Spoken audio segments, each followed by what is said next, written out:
તમે જોઈ રહ્યા છો અપના ગુજરાત. તારો વૈભવ રંગમહેલ નોકર ચાકરનું ધાડું, મારે ફળીએ બેસે ચકલી એ મારું રજવાડું. જાણીતા કવિ રમેશ પારેખની આ રચના છે. 20મી માર્ચ એટલે વિશ્વ ચકલી દિવસ.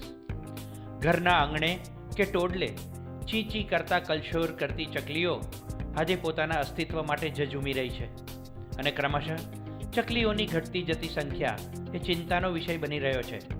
દિન પ્રતિદિન ઘટતા જતા વૃક્ષો અને વધતા જતા તાપમાને દુર્લભ પક્ષી જાતિ ચકલીઓના અસ્તિત્વ પર ખતરો ઊભો કર્યો છે. લોકોની જીવનશૈલી, બદલાતા મકાનના બાંધકામમાં પણ મોટા ફેરફાર થવા લાગ્યા. પરિણામે માળો બાંધવો એ પણ પક્ષીઓ માટે મુશ્કેલ બન્યો. બાળ વાર્તાઓમાં ચક્કી ચોખા ખાંડે છે એવી વાર્તાઓ પણ વિસરાઈ ગઈ છે. આજના દિવસે સંકલ્પ કરીએ કે કર્ણપ્રિય ગુંજારવ કરતી ચકલીઓને નામશેષ થતાં અટકાવીએ અને ચકલી વિશ્વને સમૃદ્ધ બનાવીએ.